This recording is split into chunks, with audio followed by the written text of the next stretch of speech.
but those, let's save the chat for more of technical pieces, and then the raised hand feature for our Q&A for our speaker. All right, Anandita.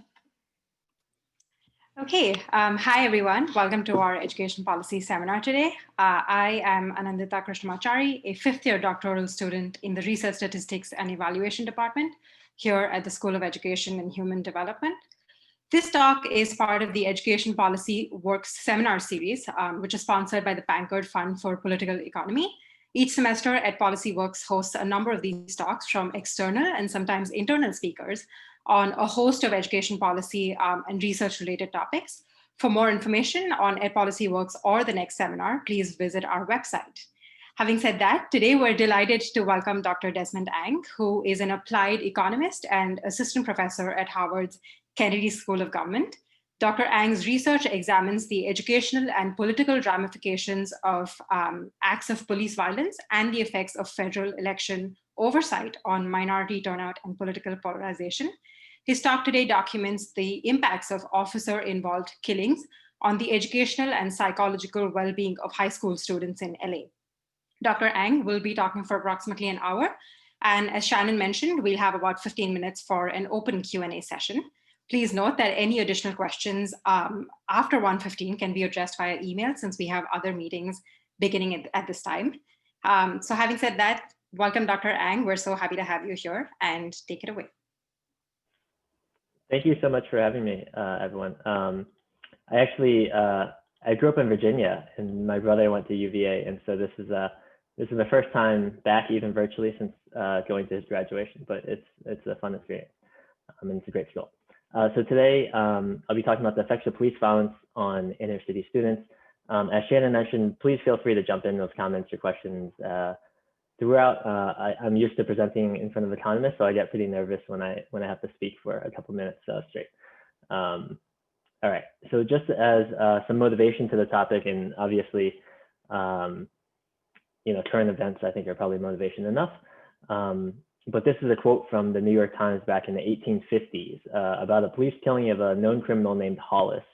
And the quote reads, "The man Hollis was a notorious and most pestilent ruffian. That he deserved his fate is universally conceded.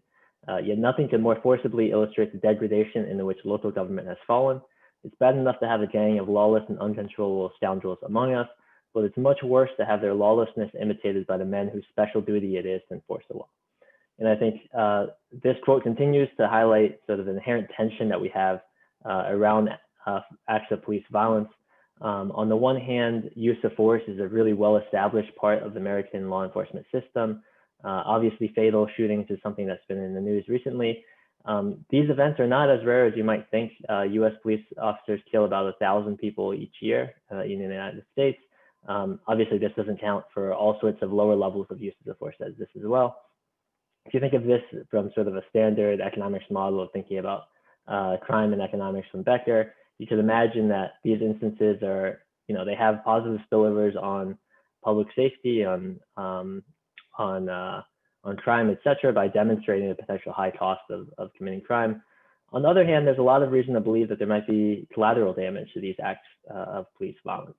A lot of work in sociology has shown that interactions with law enforcement, whether it's police killings, whether it's something less extreme, these types of contact or interactions predict distrust of law enforcement system.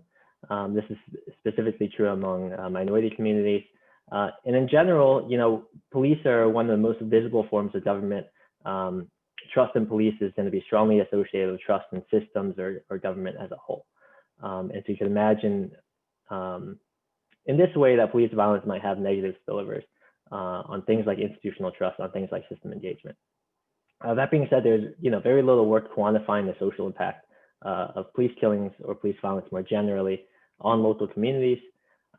This paper hopes to examine the extent to which police killings affect the human capital attainment and achievement of nearby students. It also hopes to sort of dig into some of the social and psychological mechanisms behind these effects. So what are driving students to respond the way that they are? Is it just concern for their own safety or violence, or is it something deeper around race and distrust in government? To do this, I'm going to exploit really highly detailed data, combining two sets of data. First is a panel data for the universe of public high school students in Los Angeles County. This is going to include really comprehensive academic and psychological outcomes from daily attendance to college enrollment. And it's going to be very geographically disaggregated. So specifically, I know the exact home address of every student in the data set. And I'll combine this with information, incident level information on the universe of police killings that occurred in Los Angeles County over the same time period. For those of you who don't know, LA experiences more police killings than any other county in the US. Even on a per capita basis, this is a higher rate than New York or Chicago or other big metropolitan areas.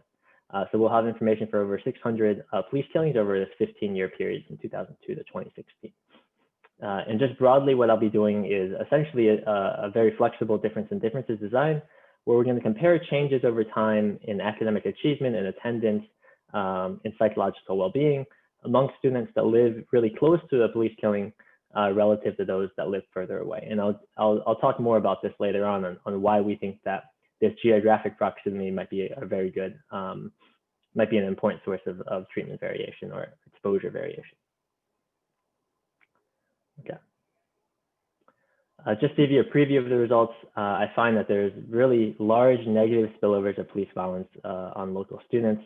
I find that exposure to police killings, defined as living within half a mile of a police killing, leads to decreases in GPA as large as 0.08 standard deviations. This is spread across about 300 students per police killing. It's accompanied by short-term increases in absenteeism, as well as persistent increases in something called emotional disturbance, which is a form of psychological trauma. These effects mask a fair amount of heterogeneity. So the effects are driven entirely by Black and Hispanic students in response to police killings of other Blacks and Hispanics. So I don't find any significant effect on white or Asian students, even conditional on being exposed to police killing. I also find no effect of killings of whites or Asians. I'll also show you some evidence that these effects are increasing with the unreasonableness of force. So for example, I find larger effects of police killings of individuals that were unarmed versus police killings of individuals that were armed with a weapon. And they suggest pretty significant long-run implications. So I'll show you that students who are exposed to police killings in high school are significantly less likely to graduate from high school or even to enroll in college. And I think this provides significant evidence of the large social costs of police violence on human capital accumulation. And as I'll discuss when we get to mechanisms, I think this is consistent both with the idea of just violent trauma, being exposed to violence more generally, but also the pattern of effects is really consistent with a lot of work that we have in sociology, suggesting that these events specifically activate among minority groups these perceptions of injustice or potential discrimination and concern with the criminal justice system. Okay. All right, just an overview of the remainder of the talk. First, I'll describe in some detail the data that I have with regards to the students as well as the police killings. Then I'll talk more about my empirical strategy, specifically the sort of event study style differences model. We'll look at the primary effects on academic performance, which is measured by GPA, as well as psychological trauma, which is again measured by whether or not a student is diagnosed with something called emotional disturbance. We'll get into mechanisms. Some of this is just heterogeneity in some sense, but I think it is sort of illustrative of the mechanisms. So we're looking at differential effects by by the race of the student or race of the person who was killed by police, as well as differential effects by the context of the incident, whether or not the person who was killed by police was armed or unarmed. And then finally, I'll compare the effects of police violence to those of exposure to other forms of violence like criminal homicides, et cetera, directly. And then I'll wrap up by looking at longer run impacts. All right. So getting to the data, this information comes from the Los Angeles Unified School District. This is the second largest school district in the US. Over this 15-year period from 2002 to 2016, I have information for over 700,000 high school students.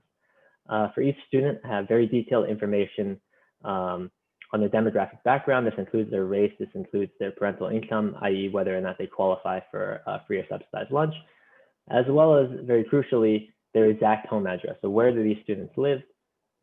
We'll use this to map onto students their proximity to police killings. have information on a host of different academic outcomes, including their daily attendance, so whether or not they went to school on a given calendar date, their semester GPA, as well as whether or not they graduated from high school or enrolled in college. I also have information on student psychological well-being. Specifically, my primary outcome here is going to be whether or not a student is diagnosed with something called emotional disturbance, as well as the date of classification. I also have school experience survey data. So this is sort of a district-wide individual level survey that students fill out, talking about, for example, in this situation, their perceptions of safety in school and out of school.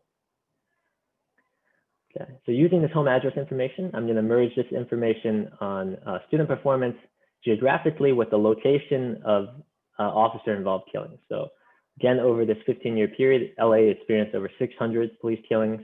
For each event, I have the exact date, location, and demographics of the person who was killed.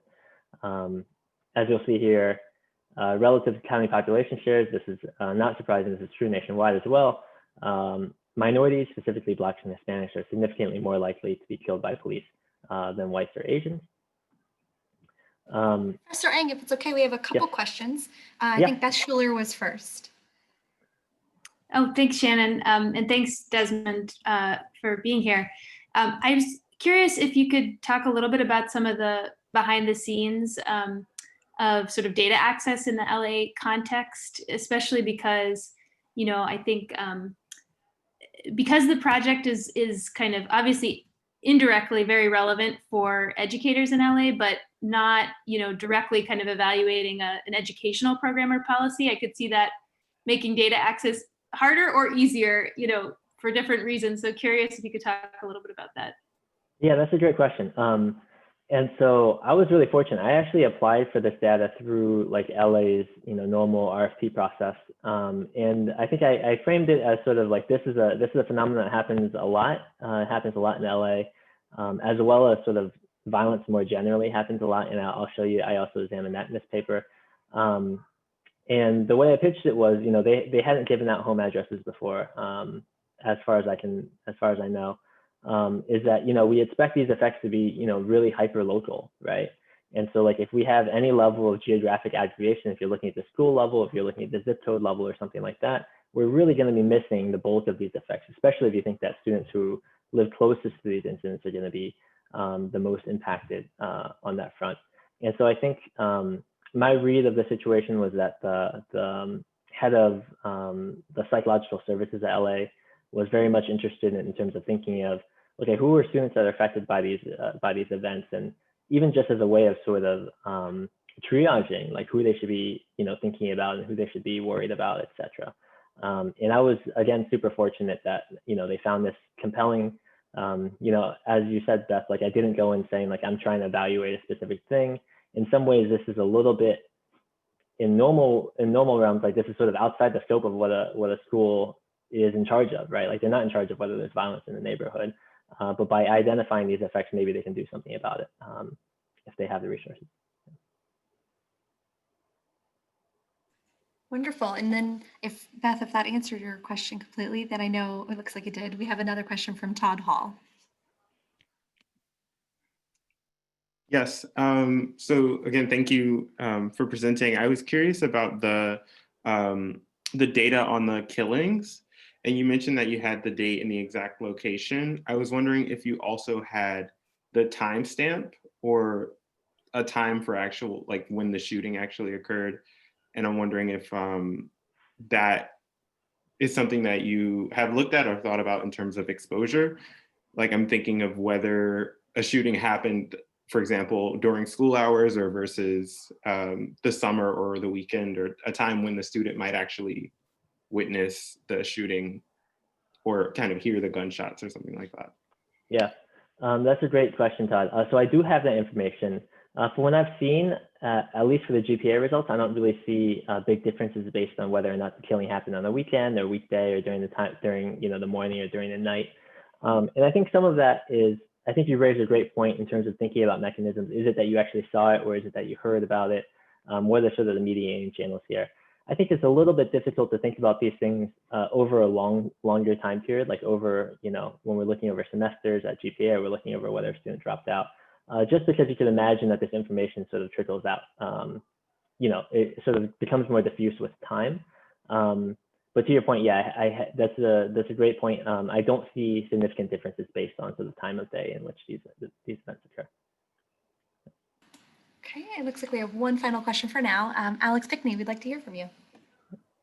Hi, so this is very similar to Todd's question, because you mentioned that you've kind of differentiated between like the victims in these situations, whether or not they had a weapon or a gun or anything like that.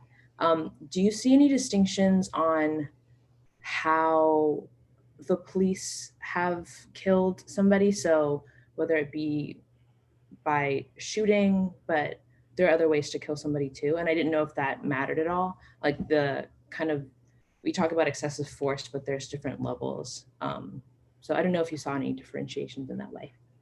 Yeah, that's a great point. So most of these are going to be shootings rather than like, you can imagine George Floyd where, he had his neck kneeled on. You can imagine Freddie Gray where it wasn't a shooting, but, he was treated very poorly. So there's not really enough power to look at differences there just because most of these are shootings. You could imagine other measures even within shootings where you could look at differences, for example, like the number of times a person was shot, like whether or not they were shot in the back, etc. The issue with some of this is that some of it's a bit noisy, right? So like number of bullets fired is perhaps one proxy. That's not always mentioned in the district attorney report. So we don't really have really reliable numbers there. Whether or not they were shot in the back is also sometimes difficult to tell from these forensic investigations. And they sort of are reflective of other contextual factors that what I think are super important, but at least for thinking about how I think, and this is something I talked with Todd about in our discussion earlier, is that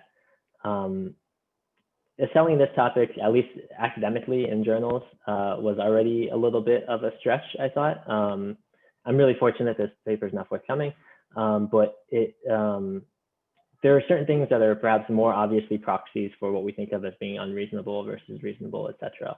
And so I kind of tried to stick with those, despite the fact that I think that there's many other factors that we really do think, like a very human level, are really indicative of what was going on. But in terms of, there's concerns with data mining, et cetera, that some referees might bring up. And so I didn't look into those too much, but that's a really great point, Alex. And I think it sort of gets to the heart of the question in terms of thinking around, what are the reasons why people are responding this way? Is it something to do with police specifically? Is it just the fact that someone died, et cetera? And so I'll try to do that through various analyses that I'll show you. But there's obviously more that could have been done. Thank you.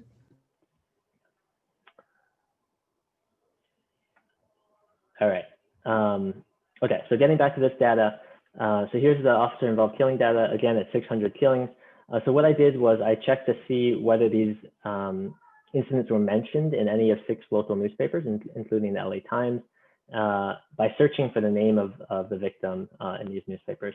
And what I found was that the vast majority of these events were not mentioned in local newspapers. About 80% were not mentioned in local newspapers. And so this is a really important context because I think a lot of people, are generally, the public's exposure to police killings is through these very highly salient events like George Floyd, et cetera. That's really just a very small handful of the entirety of police killings that occur in the US. Again, there's 1,000 a year in the US. In LA, there's something like 40 or 50 a year. Most of these aren't going to be generating the same level of publicity as we saw in recent events. That being said, if you look at sort of the contextual details, which I drew from reading these district attorney incident reports, so every time police shoot somebody, the district attorney sort of writes an incident description as well as drawing on testimonies, drawing on forensic evidence, and I use that to come up with some of these details that we have around each of these incidents. And what you're going to see is that despite the fact that many of these events were not mentioned in local newspapers, a lot of them don't sound terribly dissimilar from the types of events we have seen mentioned more broadly. So about 20% of incidents involved somebody that had no weapon at all; they were completely unarmed. Another 30% involves somebody that had a weapon, but it wasn't a gun. You can imagine maybe it's not the most deadly weapon. And about 50% of individuals were armed with a gun, but of these, only about 40% actually fired their weapons at officers or civilians. And so again, you know, most of these events are not going to be mentioned in local newspapers. A lot of them aren't terribly dissimilar from the ones that you do see generating a lot of these headlines. And one thing that's also very similar with sort of national statistics is that of these 600 incidents, officers are only prosecuted in one case. Charges only pressed against officers in one case. In all others, you know, there weren't any at least legal ramifications for involved officers. Okay. Now, just to give you, so there was a map. I had a map I was going to show you guys of LA. I guess I'm missing it in this presentation. If you were to look at the map of LA and you look to see, you know, where students live, et cetera, there's a fair amount of segregation in LA. So specifically, Black individuals live in different areas than white and Asian individuals. But LA is very predominantly Hispanic, and so Hispanics sort of live throughout the area. And there's also not very many areas of LA, not very many neighborhoods of LA that never experienced a police killing during this time period. So over this 15-year time period, even affluent areas in you know, white neighborhoods or Asian neighborhoods, these areas still experience police killings. So that allows us, one, to look at differences between how students of different races respond to these events, but also just to give you some descriptive idea that, you know, these events aren't just isolated in the areas that you might think that they are. Okay, so getting to the empirical strategy. So essentially what I'll be doing is exploiting, again, this spatial variation in terms of how close a student lives to a police killing. And so here what I've done is I've just plotted the raw absenteeism data. This is information on whether or not a student went to school on a given calendar date. And then we're going to graph that in relation to how far they live from a police killing. And so on this left panel, we're going to look at absenteeism, the gradient of distance from a killing. So absenteeism rates for students that live close and far from a police killing. This blue line corresponds to the absenteeism in the week before a police killing over this sample period. You're going to see that it's relatively flat in that students that live close to where a police killing occurred, relative to those that live slightly further away, there's not very big differences in terms of whether or not their absenteeism in the week before the police killing. In the week after a police killing, you'll see there's this big spike in how likely a student is to miss school among students that live within roughly about half a mile of a police killing. Okay. And again, this is just a raw absenteeism data. What we can do then is say, okay, for these students that live within half a mile versus those that live slightly further away, we can graph this event study of how likely they were to miss school in the days before and after a police killing. And so before a police killing, you're going to see really similar trends in the likelihood of students living close to a police killing and those living further away in terms of how likely they are to miss school. In the days immediately after a police killing, you're going to see significant increase again in the likelihood of a student living close to a police killing missing school. Okay? And this is, again, essentially the raw absenteeism data. In this graph, it's just residualized by date. All right. And so again, what we're seeing is there seems to be this pretty big geographic variation in terms of how close you live to a police killing and your responses to that in terms of absenteeism. Specifically, these effects seem to take hold within about half a mile of an incident. And this is really consistent with other research that's out there looking at sort of neighborhood effects on student outcomes. Raj Shetty's new work shows that, you know, a child's immediate surroundings within about half a mile are going to be responsible for almost all of the association between their childhood outcomes and neighborhood characteristics. So this exposure factor is very much hyperlocal. And we'll be exploiting that, we'll be using that to really estimate some of these effects. Okay, and so this is looking at the raw absenteeism data. What I'll be doing when I look at GPA is essentially using the same variation in sort of an empirical model, using a differences design. And essentially what I'll be doing is comparing within student changes over time among students that are exposed to students that are unexposed, but live in the same neighborhood, okay? And so again, yeah. Oh, apologies. I didn't know if the question that came in maybe is from the previous slide. so apologies, but it looks like Nathaniel Ruby, you are interested in asking a question. Sure. I'm just interested in what these look like if you use 0.4 miles or 0.3 miles. How did you choose 0.5? How do my results? So this is just the raw data. I haven't chosen anything here, right? At least in the left panel. In the right panel, Right. you know, you can imagine it picking 0.4. I'll show you for the GPA results. The effects get bigger as you narrow this bandwidth, right? Because the students who live closest are really the ones that are most affected. Yeah, that's a great question, Nathan. And then we have an additional one from Jim Wyckoff. Yeah. Yeah, so I had a related question, and that is that you could imagine that kids that live within a half a mile go to a school where other kids don't live within a half a mile, but that the school becomes a vehicle for disseminating the information about the incident, and wondering whether you can exploit that kind of a mechanism in trying to understand whether, you know, kids are being exposed or not. Yeah, that's a great point, Jim. So, you know, I'll talk about this a bit later. These effects are really hyperlocal, and so this half-mile bandwidth does cross. You know, it in general, we're looking even within sort of a mile or 2 miles. We're looking at students that often go to the same school, and so even if you include, for example, school fixed effects or like school by time fixed effects or something like that, that's not absorbed by individual fixed effects, you're still going to see significant impacts, specifically on the students that were very much exposed to these events relative to those that live further away. And so my takeaway, especially given the extent to which these events are not publicized, is that mostly the school doesn't really know these things are happening. Most of the teachers don't really know it's happening. It's really, you know, you just happen to live close by. And these are differential effects, even for students from the same general neighborhood, went to the same school, same grade, et cetera. But because you live close by, you have some trauma from that's leading to these decreases. Great point. Okay, so getting back to the sort of the description of the design. So again, what I'll be doing in my primary specification is we're going to define exposure as living within half a mile of a killing. This is going to capture about 303 exposed students per shooting, just who live within this half-mile radius. About 20% of the sample of students, the 700,000 students, is ever going to be exposed based on this definition. And the benefit of having this very hyper-local and very detailed student data is that I can account for some of these unobserved neighborhood time trends that you might be worried about by including things like census block group by semester fixed effects or census tract by semester fixed effects. We're only comparing students who live close to a killing to those that live slightly further away, but essentially students are within the same neighborhood, students that were essentially might be going to the same school, come from similar demographic backgrounds, might have been exposed to other trends in crime or et cetera. All of that's going to be absorbed by these neighborhood time fixed effects. Okay.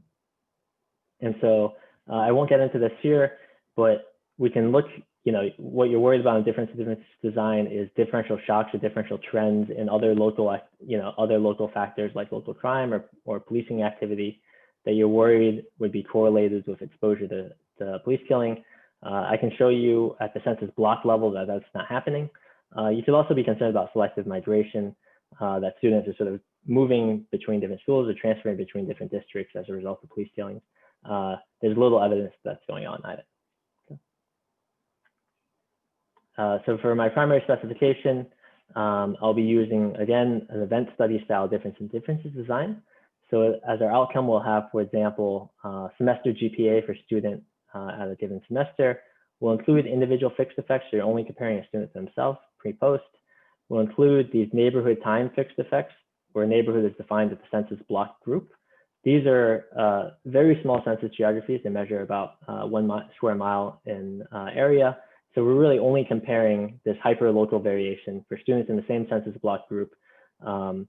Some live closer, some live slightly further away from a police killing. We're looking at that difference as our identifying variation. We'll include cohort year fixed effects, essentially controlling for the fact that as you progress through different grades, your GPA might inflate or deflate for various reasons. And then our coefficients of interest will be these coefficients on the semesters to treatment or semester to exposure indicators. Again, where treatment is defined as living within half a mile of a police killing. Standard errors will be clustered at the zip code level. All right, so getting to the results, first looking at effects on GPA. So here we're looking at effects on semester non-cumulative GPA. So it's the grades that you got in a given semester.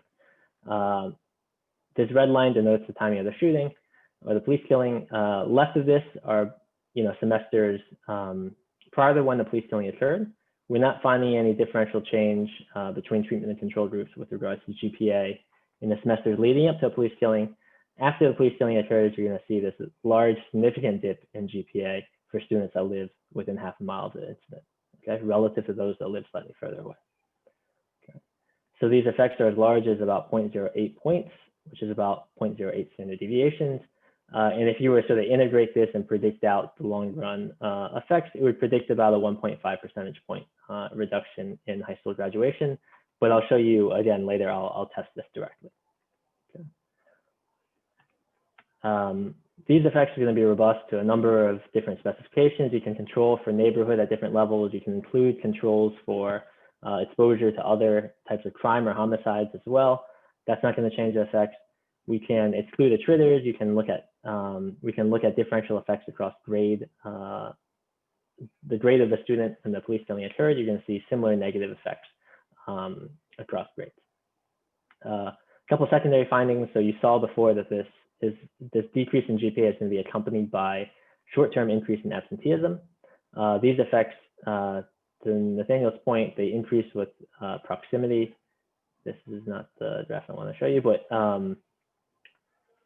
yeah, so the effects are biggest for students that live close to the event. They're slightly smaller for students as you go further out. And there's going to be larger effects for lower performing students. So students that had lower 8th grade performance, these students are going to be the ones who are most affected by exposure to the police killing. So the most marginal students will be the ones who are most impacted. Okay, next looking at effects on emotional disturbance. So emotional disturbance is it's a special education classification. So it's federally certified, and it's sort of this, it's characterized as sort of a depression or fear or inability to learn that can't be explained by any obvious sort of health or sensory factor. So it's not like, you have, that there's any sort of underlying physical cause, but, these students are just having a really difficult time in school. And what you'll see here is that exposure to police killing, students are significantly more likely to be diagnosed with emotional disturbance after these events, right? And getting to the point, Jim's point around, you could imagine that emotional disturbance, given that it's sort of a thing that the school has to classify you with, this could be driven in part by some teacher reporting effect, right? Teachers are somehow heightened to awareness of their issues, and that they're going to report these students as being emotionally disturbed despite little change in the student's underlying behavior, etc. That being said, looking at some of the survey data that we have, you find that students who are exposed to police killings are significantly more likely to self-report feeling less safe, particularly outside of school. So in their neighborhoods, they're saying that they feel less safe. So it does suggest that, some of this at least is coming through the student themselves feeling more scared or more traumatized. Okay. So just as overview here, we're finding exposure to police violence is negatively affecting student well-being.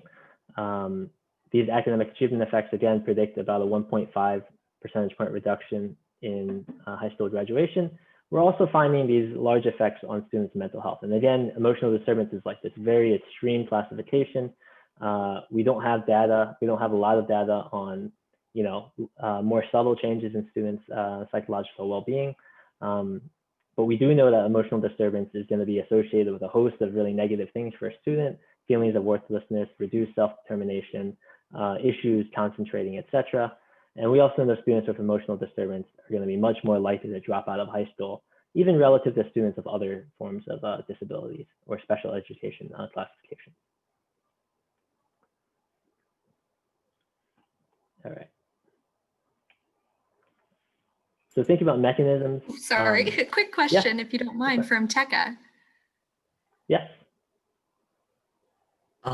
So I had a quick question. On some of the graphs, it seemed like there was more of a grieving period, like immediately following it, and then it sort of tapers back off. Yeah. And I was wondering if you had any idea, like, does that period stunt their academic achievement to the point that it's hard to graduate, or is it a continuation? Yeah, so that's a great point, Tekka. Later on, I can show you that they are less likely to graduate, that this has an impact on their cumulative GPA as well. The way that this variable is constructed, you could imagine, like you're saying, that this is sort of just a temporary effect. But it's also important to keep in mind that, GPA is determined by a number of things, right? It's not necessarily just like a pure sort of academic achievement measure, in that you can imagine that students are sort of who experience police killing are then going to be tracked into easier classes or something like that, which would cause GPA to rise over time. A lot of this, what we're seeing right here, though, is actually coming from attrition. So students who are exposed to police violence, especially the most marginal ones, will then drop out of school, right? And so that mechanically is going to drive these effects back up to 0, right? But I'll talk about that a bit later. Yeah, it's important to keep in mind, though, that this is like not a balanced panel, right? So students coming in and out of it, over time, some people are dropping out, some people are staying. Yeah, great point, though. Okay, thank you. Yeah. Other questions? All right. Yes, real quick with Walter Herring. I promise I'll get better at my interrupting mute timing. I'm No, not too. it's fine. Thank you, Shannon. Of course, Walter. Yeah, so a clarifying question that I probably missed. Is it all K-12 students in LAUSD that you have in this sample, or is it just high school students? It's just high schoolers. It's just Okay, high schoolers. okay. Yeah. Thank you. Yeah. That was, Yeah. Thank you. No problem. All right. Okay, so getting to mechanisms. Again, I'm going to do this through a couple of different ways. First, we're going to look at heterogeneity, so differential effects by the race of the student and race of the person who was killed. As I'll show you, all of these effects are coming from police killings of Black and Hispanic individuals, and it's coming through Black and Hispanic students. Next, I'll explore differential effects by incident context, so whether or not the person was armed or unarmed. And I'll show you that these effects are largest for police killings of unarmed individuals, which suggests that it's not really just a story about someone died and that's why you're responding this way. It's really around, the justification for these events, etc. And as further evidence of that, I'll compare directly the effects of police violence to those of other types of violence, so criminal homicides. And I'll show you that there are very different responses. There's both quantitatively and qualitative differences in terms of how students respond to non-police violence versus police violence. Okay, so first looking at differential effects by student and deceased race. So on the left panel here, we're going to look at differential effects across white and Asian students combined, Hispanic students and Black students. And you'll see all of these effects are coming from Hispanic and Black students. I find no significant effect on white or Asian students. And then again, this is conditional on exposure. So conditional on being exposed to police killing, I'm not finding a differential effect on the white or Asian GPA, but I am finding a differential effects on Hispanic and Black GPA. All right. One interpretation here is that perhaps these students, because race is correlated with a host of things, that this is coming from more disadvantaged students versus less disadvantaged students. I don't have that here, but it is in the paper, in which we can essentially create a matched sample just looking at white and Asian students from the same school with similar 8th grade performance, similar parental background, similar demographic characteristics to Black and Hispanic students. And on that matched sample, you're still going to see no effect of police killings on white or Asian students. So even just looking at disadvantaged white or Asian students. On the right here, we're going to look at differential effects based on the race of the person who was killed. And what you'll see here is that all of these effects are again coming from police killings of Blacks or Hispanics, right? Police killing of a white or Asian person, that's not going to have any significant impact on GPA of nearby students. Now, again, in interpreting these effects here, you can imagine that police killings of Blacks and Hispanics might occur in very different neighborhoods than police killings of whites or Asians, and that these neighborhoods might be denser, they might be poorer, they might have, they might differ on a number of different characteristics as these killings here, and that could be driving it. So we're really just picking up correlates of race rather than the race itself. That being said, what we can do essentially is control for some of these differences, differential effects based on things like poverty, based on things like the extent to which there's media coverage of an incident, the extent to which the person who was killed was of a different age, male or female, etc. And we can look at we can essentially just test the difference between police killings of Blacks or Hispanics and police killings of whites or Asians, even accounting for these differences in location, media or salience, etc. And what you're going to see across these four models rather, is that police killings of Blacks and Hispanics lead to significant decreases in GPA of nearby students. Police killings of whites or Asians do not, even once you've accounted for some of these factors, right? So there really does seem to be this big racial component, both with regards to how Blacks and Hispanic students respond to these events, as well as how police killings of Blacks and Hispanics affect communities relative to police killings of whites or Asians. So. Okay. And so what we're finding, again, is these effects are going to be concentrated among underrepresented minority students. This is consistent with a lot of work that we have in sociology, anecdotal work, survey work, showing that race is essentially going to be the single strongest predictor of attitudes towards police, that Blacks and Hispanics are going to be significantly more likely to think that use of force is excessive, that it's racially biased, that it's a serious social concern relative to whites or Asians. Okay? And among this group, it seems like the race of the person who's killed is also really highly salient, right? Again, you can imagine a couple different stories here. One is that it really matters the extent to which the person who was killed looks like you if you're a minority student. The other is that police killings of Blacks and Hispanics, they raise some of these concerns around racial discrimination in the criminal justice system more generally, and that people are really concerned around these effects are driven in part by these perceptions of the reasonableness, the perceptions of the motivations for these incidents. Okay. And so to dig into that, what I'll do next is compare effects on GPA by the weapon held by the person who was killed by police. So here in this left panel, we're going to look at all police killings, regardless of the race of the person who was killed. You're going to see that there are significantly larger effects for police killings of unarmed individuals than there are for police killings of people who are armed with a knife or people armed with a gun. This pattern is even more stark when you limit the Black and Hispanic killings, where you're really seeing this gradient with regards to, the weapon type of the person who is armed. Where the largest effects are coming from police killings of individuals who are either unarmed or armed with slightly less deadly weapons than individuals armed with a gun. Can I ask a quick question, Desmond? Yeah. Sorry if you already said this, but how common is it for students to be exposed to more than one killing? And if that exists in your data set, how do those students contribute to kind of your estimates? And do you see differences for second exposure and that kind of thing? That's a great point. It's about 10% or 15% of treatment students who are exposed to multiple police killings. In all of my analysis, I limit to the first exposure, at least the first exposure during high school, obviously. Results are robust at excluding those students entirely. There's not enough real power to really think about differential effects based on the first or second. You can imagine perhaps over a longer panel, maybe if you look at students in elementary school through high school, that it might be easy to pick these things up. But I'm not able to say too much about that here. Yeah. Thanks. Okay. So again, what we're seeing here is that there's these big differences based on the type of weapon the person is armed with. Again, we can do the same thing that we did before, where we say, okay, well, you can imagine that police killings of unarmed individuals are occurring in very different neighborhoods than police killings of armed individuals. We're picking up some of these neighborhood correlates rather than the incident characteristics themselves. We can do the same exercise we did before, where we control for some of these neighborhood characteristics, allowing essentially for differential effects on those margins. And still, you're going to see a significant difference between police killings of unarmed individuals and police killings of armed individuals. Okay, so essentially that's what we're doing here.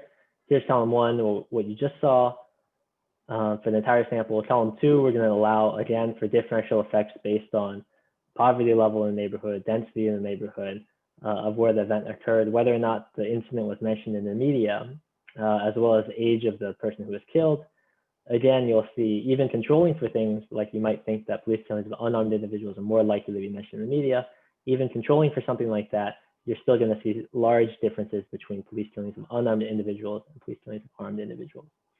And furthermore, you can disaggregate the effects for police killings of individuals who had a gun but didn't fire their weapon versus those who had a gun but did fire their weapon, because you can imagine, again, there's a very different context. And you're going to see that there's actually no significant effect for police killings of individuals who actively fired at other people, right? And so, you know, if this is really a story just about violence, that you heard gunshots in your neighborhood or that someone was killed and there's a big shootout, you'd really think that these effects would be largest here relative to here, where this person was maybe seemingly not a threat to the neighborhood. But instead what we're seeing is that these effects have no effect. Police killings of individuals who fired the gun has no effect on, no significant effect on student GPA. And it's all really coming through police killings of unarmed individuals. Okay. And I think this is, again, yeah, sorry. Oh, sorry, can I just ask a real quick question? You may have mentioned this. So these killings that occurred, the victims, I assume that this is the shooting happened within a half mile of where they lived. Do you also have access to whether the victim of the killing lived within a half mile of, because that might be different, right? It might be. Yeah, that's a great point, Dan. And you can imagine that, you know, some of this is coming through, you know, knowing the person who was killed versus, you know, police just killed some random person that you've never seen before.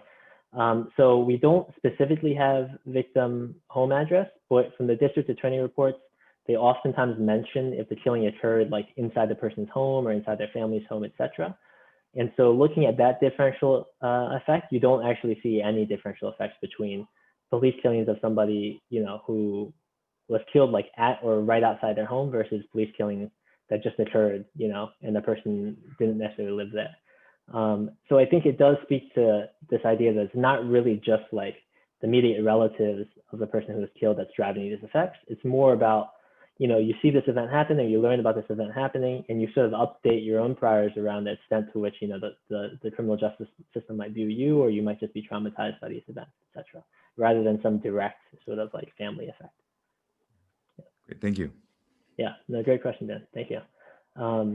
And so what we're seeing here, again, is that there's larger effects for killings of unarmed individuals.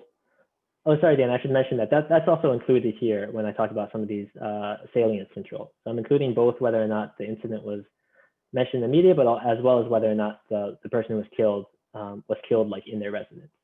Yeah. Yeah, so we're seeing these larger effects for killings of unarmed individuals. I think that this is really highly consistent with what we've seen sort of nationwide recently, where there are these police killings of unarmed minorities that seem, you know, in sort of a public perception to be quite unreasonable. And that's really driving a lot of the concern that we have around events, right? And as we know, a lot of these incidents, even if they seem unreasonable and that the person was unarmed, etc., they're legal, right? Police have authority to use force against even unarmed individuals. That being said, community perceptions of what's reasonable or not is going to differ a lot from these legal standards often. And it seems like this margin is really where we're picking up a lot of the effects. And it suggests, the pattern of effects suggests in the same way that these effects aren't just driven by violent trauma. You know, the police, you know, those incidents that had the largest shootouts where there's, you know, some mass shooter or something like that. But instead, they seem to be driven in part, perhaps, by some of these perceptions of injustice, these racial differences in terms of our belief in the reasonableness or the excessiveness of police actions. Okay. Can I interrupt with one more question? Do you happen to have any information about the officers who committed the shooting? And did that have any effect on this? Like if there was a white versus a black police officer who did it? Yeah, so that's a great point, Dan. So we have their names. So I've done some exercise where, you know, you don't know their actual race or their age or anything like that, but you can predict their race from their names. And so there you actually don't see any large difference between people who are police killings involving officers are predicted to be Hispanic or white or black versus those that are predicted to be of their races. And I think that's definitely interesting. I would say that in LA, at least, a lot of officers are Hispanic. So it's not like Ferguson where all the officers are white and, you know, the population was black. It is a very different context in that. So you could imagine different effects in different cities as well. Yeah. Okay. And so, yeah, again, what we're seeing is, you know, these larger effects for unarmed individuals. I think it suggests a story that is not just about exposure to violence, which a lot of other papers have shown is bad for students. This seems to be a different story. That being said, what I can do is also just directly compare the effects of police killings to those of other forms of violence. Okay, so using information on the universe of criminal homicides, criminal gun-related homicides that occurred in LA during the same time period, we can do a similar event study design, although these events are much more prevalent, so I can't go out as many leads and lags as I did before. You'll see, consistent with a lot of work showing that neighborhood violence is not great for students.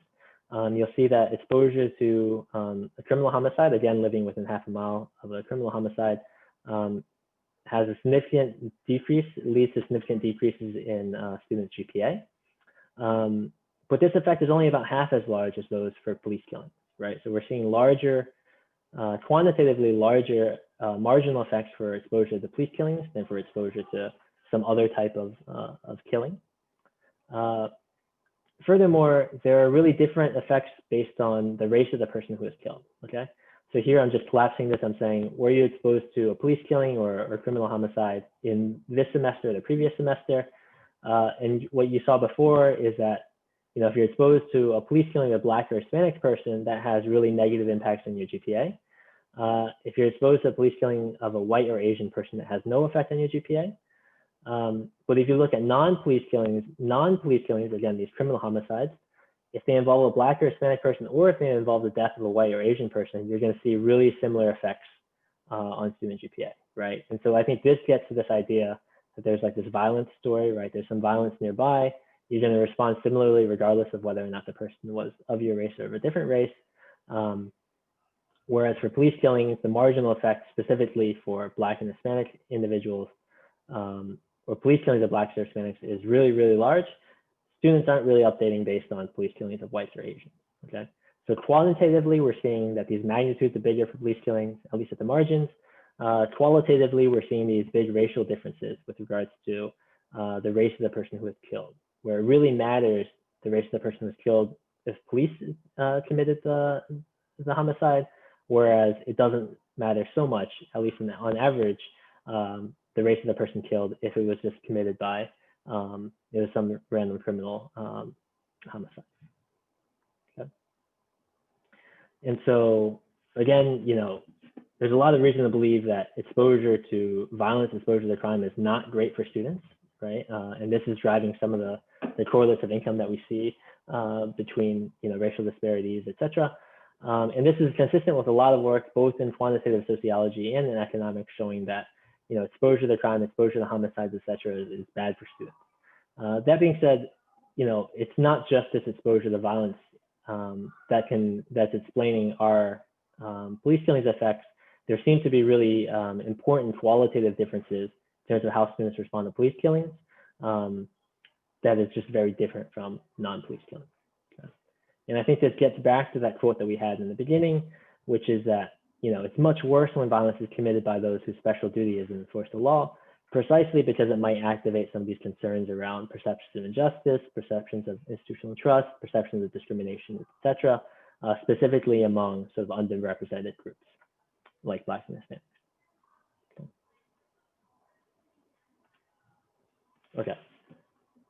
So finally, looking at long run implications. So if we want to look at effects on things like whether or not you graduate from high school, whether or not you go on to enroll in college, we can't use the same empirical method that I used before, because before I had panel data, right? Like the grades in a given semester. Instead, these measures only measured once per student, right? And so what I'll do here essentially is kind of an event study style. It's sort of a cohort level event study where I'm essentially going to compare students that went to the same school, that lived in the same block or the same area, some of whom were still enrolled in school at the time of the police killing, and some of whom were no longer enrolled in school at the time of the police killing, right? So I'll essentially be comparing differences in outcomes for younger versus older students who were from the same area at the time of the police killing, okay? And so— If I interrupt with a quick question from Yep, Brian. sure. Hi, quick question for you, and this is kind of a potentially too big conceptual question, so feel free to punt. But I'm just thinking about the results that you were showing a couple slides ago with regards to like the violence narrative and the sort of theory that potentially like it could just be violence, but we see that white and Asian students in police-related killings see no effects at all. I'm wondering if you've thought about the potential for like, is there like an implicit bias story that could be happening here, in the sense that like in non-police killings, one would just assume that the sort of the victim of those killings are completely in some ways like not deserving of that fate.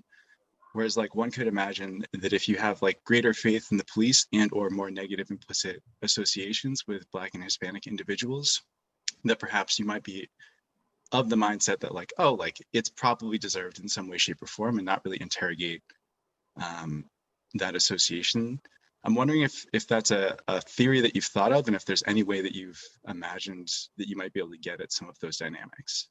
Yeah, no, that's an excellent point, Brian. I think that is partially what's going on, right? Whereas, if some random person dies in like a gang shootout, you kind of assume that they kind of had it, they signed up for what happened.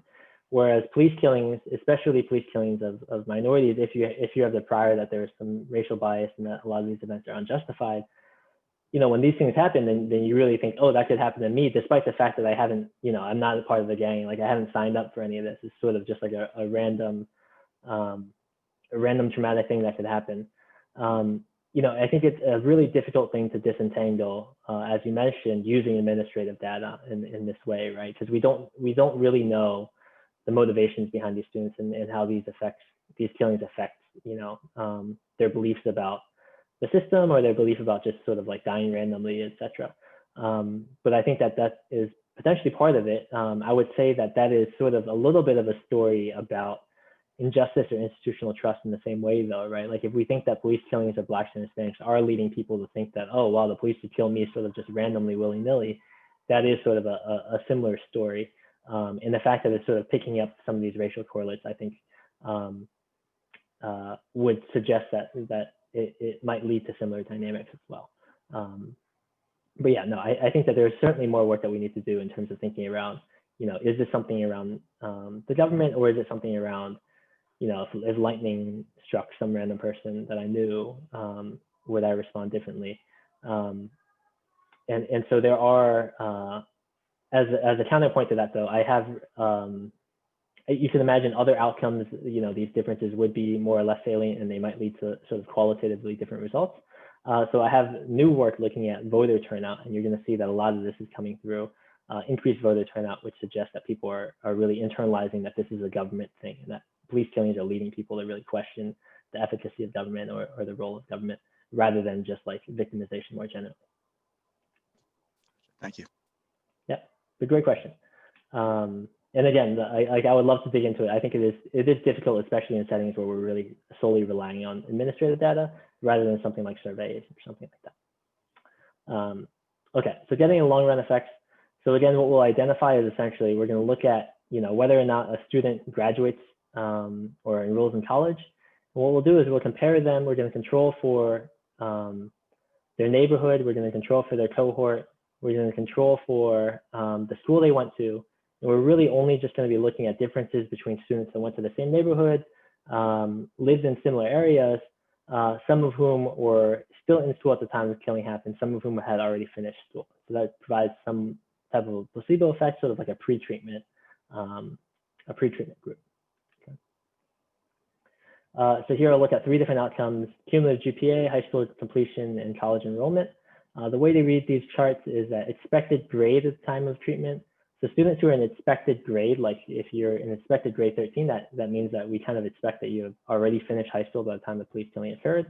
Expected grade 14, et cetera. So these are older cohorts of students whose educational outcomes are already realized by the time the police killing occurred, but lived in areas where the police killing occurred. Okay. These younger students, expected grade 12, 11, 10, 9, these are students that are likely still in school at the time the police killing occurred. Okay. And so what you'll see is that, again, this gives us some evidence of pre-trends that like students who lived in areas that would be treated versus students who lived in areas that weren't treated, their outcomes are really similar, both in level and trends. Before the police killing occurred, students that were still in school at the time of the police killing, these students are experiencing significant decreases in their GPA, their likelihood of graduating, their college enrollment, et cetera. Okay. So just to benchmark this for you, students exposed who were, in grades 9 through 12 at the time of police killing, they're about 2.5% less likely to graduate from high school than students who are sort of in older cohorts in these same neighborhoods. And they're about 2% less likely to enroll in college if they were exposed to police killing during high school. Okay, and this is very similar to what we found when we thought about the GPA effects and then just predicting out what those GPA effects are correlated with regards to educational attainment. And these effects, again, as we saw before, are going to be loaded entirely onto Black and Hispanic students. Okay, so this is these are the treatment effects for being in expected grades 9 through 12 at the time of police killing, relative to being in an older cohort. Subtracting out differences in control areas, we're going to see is that all of these effects on cumulative GPA, on high school graduation, on college enrollment are coming through Black and Hispanic students. White and Asian students, even if they're exposed to police killings during their high school career, that has no impact on their educational attainment in the long run. Okay. Again, these are robust to a number of different specifications, etc. All right, so just to conclude, what we're finding is that there are these really large negative spillovers of police killings on local communities, right? So it's not just, obviously there's a tragedy of police killing somebody and that person, the emotional and economic costs on them and their loved ones, but there's also these spillovers onto the local community. So, if you extrapolate out my findings with regards to graduation effects, it suggests that each police killing in the sample is associated with about $1 million per incident with regards to foregone earnings due to lost schooling. And this doesn't take into effect the unquantifiable social and psychological toll of these events on local neighborhoods. So students of emotional disturbance, they're significantly more likely to be arrested later on. We know that trauma more generally, experienced at a young age particularly, is going to be linked with a number of different behavioral changes in the long run, all of which I'm not really capturing here. And my estimate suggests that each police killing in LA caused about, on average, 3 students of color to drop out of high school, suggesting that these things have particularly large costs on minority communities in ways that might exacerbate racial inequality. Okay. So again, we're finding these large costs on local communities is disproportionately borne by minorities. And it seems to be driven by killings of less dangerous individuals, suggesting that some of these spillovers are due to perhaps things like institutional trust, perhaps things like perceptions of injustice or discrimination, which again, we know from psychology literature and sociology literature might have tons of spillovers on other domains, other choices that people choose to make. Okay. And I think it suggests, at a very broad sense, the potential role of law enforcement on racial inequality and intergenerational mobility. So, new research by Rocchetti shows that, even if you look at Black and white students that come from the same census block, same census tract, families of really similar incomes, they have very different life outcomes as adults. And one reason for that, potentially, based on this research, is that exposure to law enforcement, exposure to things like police violence has very differential impacts on students of different races, even conditioning on things like family background, even conditioning on things like where you grew up, etc. And that this is going to disproportionately harm minority students in particular. So that's it, but I'm happy to take any questions or comments. I'd love to hear your thoughts. Looks like we have about 5-ish minutes, so anybody feel free to just unmute yourself and get those questions answered. It was enjoyable to be so interactive today. Thank you, Professor Ang, for letting us kind of jump in throughout to ask our questions. No problem. Thank you so much.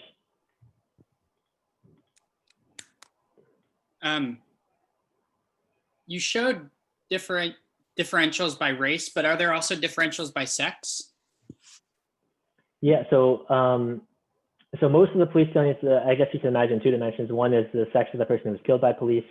Most killings are of males, like 97%, so you can't really test that difference. In terms of looking at differential effects by the sex of the student, you're going to see both male and female students are affected, but the larger effects are going to be for males. And some of this is going to come through this idea of like similarity. So like police killing someone that looks really similar to you. In most cases, as a police killing a male person, like that's going to be picking up some of it. But also, you know, males in general, I think are more marginal in terms of their student performance. So it's correlated with a number of different things. But you see significant effects on both groups, but larger effects in male students.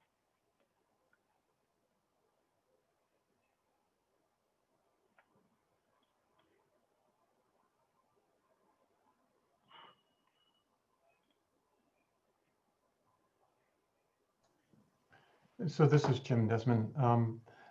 So I'm wondering, you know, you can imagine that, as you alluded to, there are things that schools might be able to do to mitigate some of these effects. And I'm wondering whether, in fact, you might have observed, well, maybe you didn't observe, but whether some of that might have been going on in the data where school counselors played an important role in responding to these in some instances, but not others.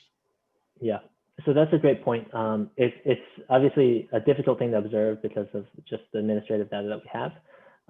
What I can say is that in really preliminary work, I show that there's actually no effect on GPA for students who attended schools that have what's known as a wellness clinic on site. And so this might not be a proactive thing, but it could be that, you know, a student is traumatized and they go and they have access to emotional support services. And again, that's obviously not causal, like, you know, where students go to school and you know, whether or not there's a wellness center on site is potentially endogenous, or at least determined by things that are potentially unobservable. But schools that have wellness centers, like in general, these are sort of more disadvantaged schools. They're schools that are in like more that serve poor neighborhoods, et cetera. And so in that way, those biases might actually work against the results that they found. Yeah, one other question, and you know, I guess I should be more familiar with the work, but it's sort of the relationship between the within semester, the non-cumulative GPA, and then the longer run effects that you mentioned. I mean, I was trying to sort of do this on the fly and probably got it wrong, but essentially your within semester GPA effects are on the order of 0.05 difference. Is that, am I recalling that correctly? Yeah, so again, it's difficult to think about how to aggregate that because there's selection, right? Like people are attriting and stuff like that. So the students who are exposed and then they drop out 2 semesters later, their effect on GPA was like the 0.08, 0.08. Whereas if you average over that, it's something like 0.04. But again, that's an average across groups that are changing. Yeah. And what I was trying to get at was trying to think about, well, what was the difference in the grades that a student received in an individual course? Let's suppose all of that occurred in one course, for example. What would be, is this the difference between a B and a B minus, for example, in one course that generates roughly that magnitude of an effect? Right, I see what you're saying. Yeah, I'm not sure. Yeah, that's a good point. I should try to do out that math. Yeah, that's a good point. And I would also say that there's obviously heterogeneity across students as well, right? So it could be that some students are going from B to D or something like that, and other students are unaffected. Yeah, but that's a good point. Yeah, I think, well, I'll let others who might have questions jump in here. We only got a couple minutes left. Thank you, Jim.